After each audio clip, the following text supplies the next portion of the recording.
بسم اللہ الرحمن الرحیم۔ جنت سے سانپ اور مور کو کیوں نکالا گیا؟ جنت میں سانپ اور مور سے زیادہ خوبصورت کوئی اور چیز نہیں تھی۔ سانپ کی اونٹ کی طرح ٹانگیں تھیں۔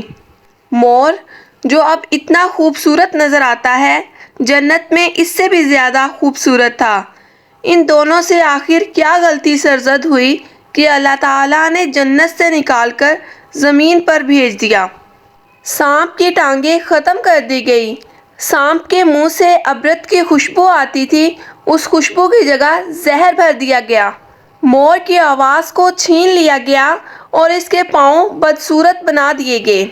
اللہ تعالیٰ نے جب حضرت آدم علیہ السلام کو پیدا کیا تو تمام فرشتوں سے کہا، آدم علیہ السلام کو سجدہ کرو۔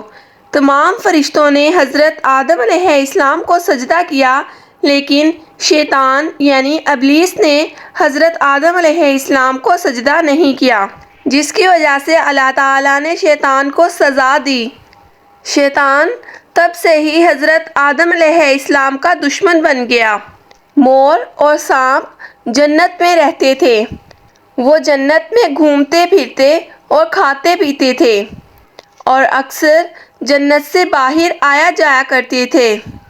حضرت آدم علیہ السلام جنت میں تنہا ہونے کی وجہ سے بہت زیادہ اداس رہتے تھے۔ اللہ تعالیٰ نے حضرت آدم علیہ السلام کی بائیں پسلی سے اماں حوا کو پیدا کیا۔ اماں حوا کا ساتھ پا کر حضرت آدم علیہ السلام بہت زیادہ خوش ہوئے۔ حضرت آدم علیہ السلام اور اماں حوا جنت میں خوش رہنے لگے۔ اللہ تعالیٰ نے حضرت آدم علیہ السلام اور بی بی اماں حوا سے کہا، جنت میں جو چاہے کھاؤ پیو، جہاں چاہے گھومو پھرو، لیکن خبردار اس درخت کے قریب مت جانا، نہ ہی اس کا کوئی پھل کھانا۔ اگر تم نے ایسا کیا تو تم ظالموں میں سے ہو جاؤ گے۔ سانپ اور مور اکثر جنت سے باہر آیا جایا کرتے تھے۔ ایک دن جب سانپ اور مور جنت سے باہر آئے تو ان کی ملاقات شیطان سے ہوئی۔ شیطان نے سانپ اور مور سے کہا، مجھے بھی اپنے ساتھ جنت میں لے جاؤ۔ سانپ اور مور نے کہا، ہمیں اللہ تعالیٰ کا خوف ہے اور اس بات کا ڈر ہے کہ ہمیں کوئی تمہیں اپنے ساتھ جنت میں لے کے جاتے ہوئے دیکھ نہ لے۔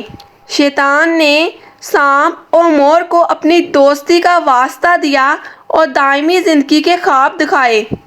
مور پھر بھی نہیں مانا، لیکن سانپ مان گیا اور کہا، تم میرے منہ میں بیٹھ جاؤ، میں جنت میں جا کے تمہیں اگل دوں گا۔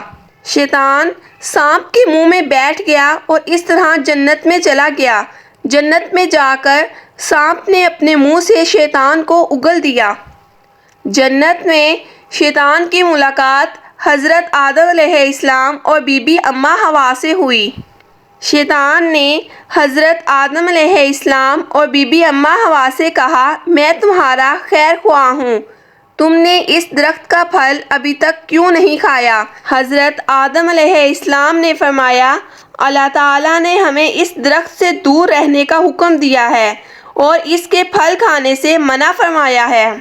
شیطان نے حضرت آدم علیہ السلام سے کہا، اللہ تعالیٰ نے تمہیں اس درخت کا پھل کھانے سے اس لیے منع کیا ہے تاکہ تم نہ مرنے والوں میں سے نہ بن جاؤ اور ہمیشہ کے لیے جنت میں نہ رہ جاؤ۔ حضرت آدم علیہ السلام نے کہا، ہمیں اللہ تعالیٰ کا خوف ہے، ہم اس درخت کا پھل نہیں کھائیں گے۔ حضرت آدم علیہ السلام جب سو گئے تو شیطان نے بی بی اماں حوا کو بہکایا اور اس درخت کا پھل کھلا دیا۔ حضرت آدم علیہ السلام جب سو کر اٹھے تو بی بی اماں حوا نے حضرت آدم علیہ السلام کو بھی اس درخت کا پھل کھلا دیا۔ جیسے ہی بی بی اماں حوا اور حضرت آدم علیہ السلام نے اس درخت کا پھل کھایا، ان کا جنت کا لباس اتر گیا۔ حضرت آدم علیہ السلام اور بی بی اماں حوا کا ستر واضح ہو گیا۔ حضرت آدم علیہ السلام اور بی بی اماں حوا اپنے ستر کو درختوں کے پتوں سے چھپانے لگے۔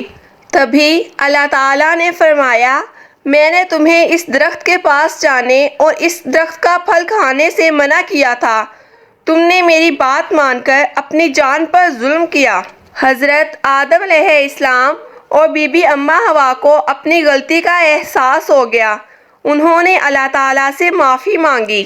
اللہ تعالیٰ نے ان دونوں کو معاف کر دیا اور زمین پر بھیج دیا اور فرمایا تمہارا ٹھکانہ ایک خاص مدت کے لیے زمین پر ہے۔ مور اور سانپ جو اپنے ساتھ شیطان کو جنت میں لے کے گئے تھے، اللہ تعالیٰ نے ان کو بھی سزا دی۔ مور کی خوبصورت آواز کو چھین لیا، اس کے خوبصورت پاؤں کو بدصورت پاؤں میں بدل دیا۔ سانپ کی ٹانگیں چھین لیں اور اس کے منہ سے جو عبرت کی خوشبو آتی تھی اس کی جگہ زہر بھر دیا اور ان دونوں کو زمین پر بھیج دیا۔ محترم ناظرین، اگر آپ کو ہماری یہ ویڈیو اچھی لگی تو ویڈیو کو لائک کریں۔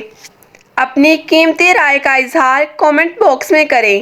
اگر آپ مزید اس طرح کی اسلامی اور معلوماتی ویڈیوز دیکھنا چاہتے ہیں تو ہمارے چینل ایکسل یور سیلف کو سبسکرائب کریں۔